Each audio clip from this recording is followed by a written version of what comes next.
Donc Trump est en roue libre, hein, voilà, il a sauvé les Vénézuéliens, il les a sauvés, il va leur pomper tout leur pétrole, il les a sauvés, il a annoncé, hein, il va pomper à coups de milliards le pétrole vénézuélien, tout va bien. Il a quand même menacé, bah oui, le président colombien, de lui botter le cul si jamais il ouvre trop, tout va bien. Il a indiqué qu'il allait aussi s'occuper de Cuba, histoire de leur redonner quand même un petit élan d'économie. C'est vraiment, vraiment, il mérite, mais réellement, le prix Nobel de la paix, le mec. Clairement.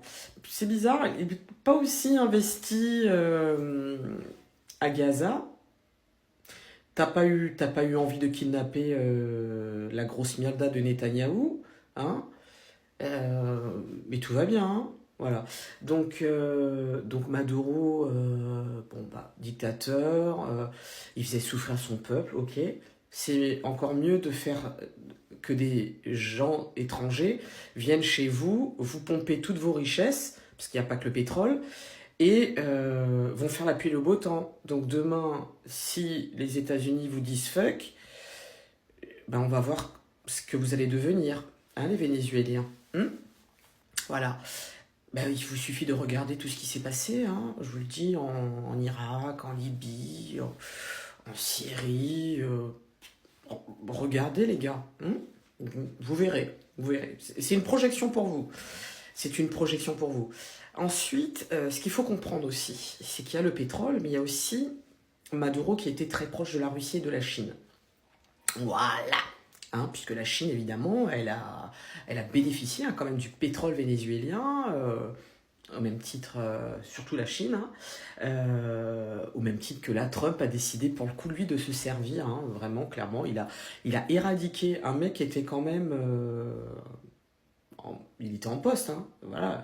Il était en exercice, ce président. Hein, je ne savais pas que le droit international le permettait. Ah, non, le droit international ne le permet pas. Ils sont censés observer, ils ont une obligation de réserve et ils ne doivent jamais intervenir, voilà, dans la gestion d'un pays, quand bien même, voilà, la politique soit discutable.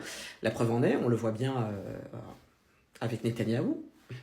Et pourtant, personne ne le sort. Le mec a des mandats d'arrêt internationaux à son encontre. Personne n'a kidnappé Netanyahou. Et ça gêne personne, hein. Mais du coup, je voulais savoir, puisque vu que c'est possible maintenant, puisque bah, chacun son chacun, bah, la Chine va pouvoir bah, aussi, pourquoi pas s'emparer de Taïwan. Et puis, bah, les États-Unis, pourquoi pas, parce qu'ils ont quand même pour ambition d'annexer le Canada. Why not? Et puis, on a quand même l'Union européenne. Avec l'Ukraine. Enfin, la Russie. Donc là, ils se préparent quoi, en fait, les gars? Ils se préparent quoi? Une bonne guerre. Donc ils sont en train d'organiser toutes les conditions pour qu'il y ait une bonne guerre qui pète, en fait.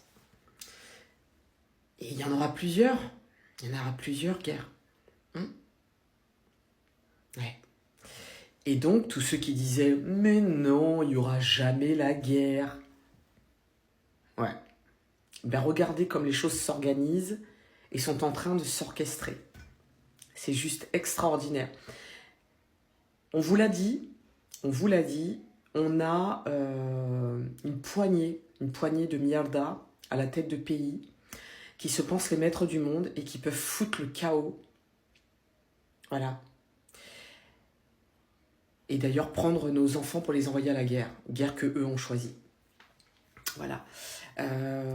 197 pays, je crois que je vous avais dit. Ouais, je crois qu'il y a 197 pays. Voilà, 197 milliardaires peuvent foutre la merde dans le monde entier. Sans que eux et leurs proches ne soient emmerdés.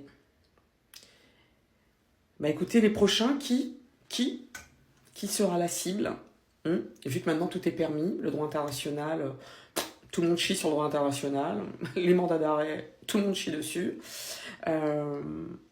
C'est marrant. C'est marrant comme les enjeux, les intérêts des uns et des autres prennent le dessus, le pas sur tant de choses. En fait, les arrangements sont très simples. Chacun ferme sa boca sur la guerre qu'il déclare à d'autres pays personne ne bouge. Voilà. L'Europe soutient Trump. Trump soutient l'Europe dans la merde qu'ils vont foutre par rapport à la guerre entre l'Ukraine et la Russie. Et puis ce sera pareil un petit peu partout en fait. Voilà, il se couvre. Netanyahou, pareil, on te laisse faire des dingueries à Gaza. Voilà. On n'intervient pas. Par contre, il ne faudra pas bouger une oreille quand nous on ira foutre la merde dans les autres pays. C'est extraordinaire. Extraordinaire.